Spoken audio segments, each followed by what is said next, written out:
Thank you, Dr. Pachauri. Good evening, everybody here amongst us. And I want to carry forward really the thought with, which our distinguished member in the dais, Mr. Jagdeo, talked about. Briefly, he was carrying forward the idea so nicely encapsulated in the statement that think global but act local. Basically rejecting the one-size-fits-all kind of approach.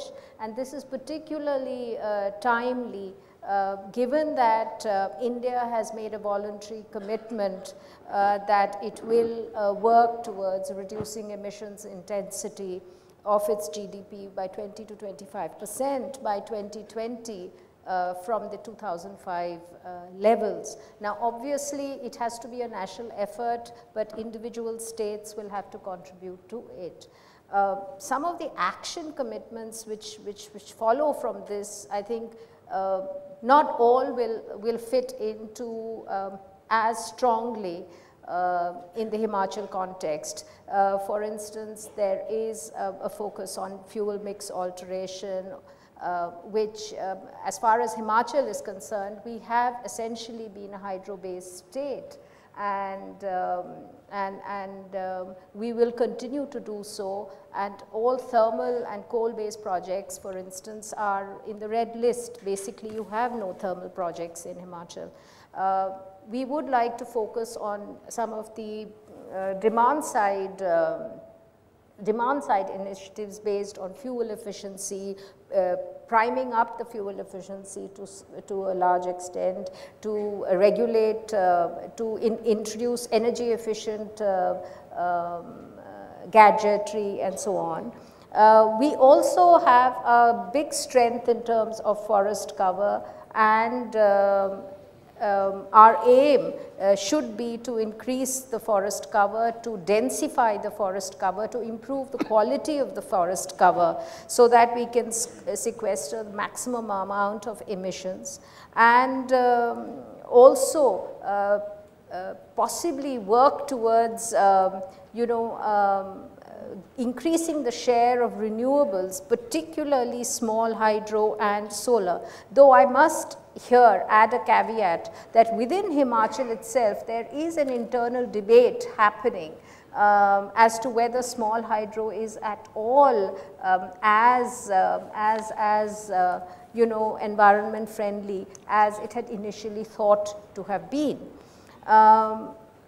So I like that idea of which Excellency Mr. Bharat Jagdeo put forward, that it's important to find local solutions to problems, because India is far too diverse and far too varied for single solutions to be blindly to be applicable all across the country.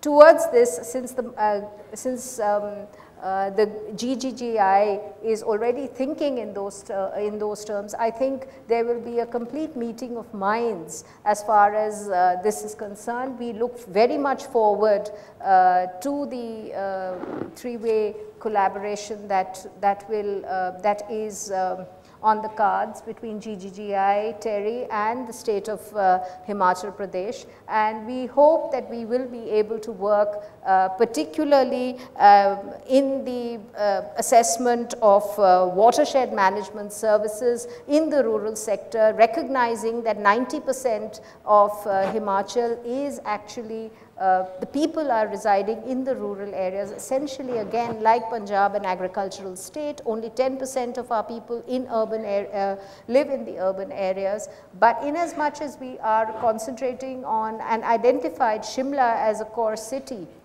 which to address the urban problems, we very much welcome that, because it is the only A-class city in Himachal Pradesh, and even though it is not a million-plus city at all, and far from that, the point is that in its small way we have all the typical problems which plague our major urban areas. We are also with the Government of India initiative of large funds coming from JNNURM. I think more than ever before, it is most important that this huge amount of funding which is coming up is directed towards green growth green initiatives in the urban planning area. This said, I would like to endorse very much the last few points made by my colleague Suresh, who highlighted that the challenge before us is really to see whether we are actually ready in terms of mindset and political commitment to adopt some of these green growth, some of this green green initiatives, particularly since green initiatives are not always the cheapest of options. They may be the most optimal of options, but they are really not the cheapest of options. And therefore, I think we have a huge challenge before us in trying to bring the political class as well as the local community with us on this journey. Thank you.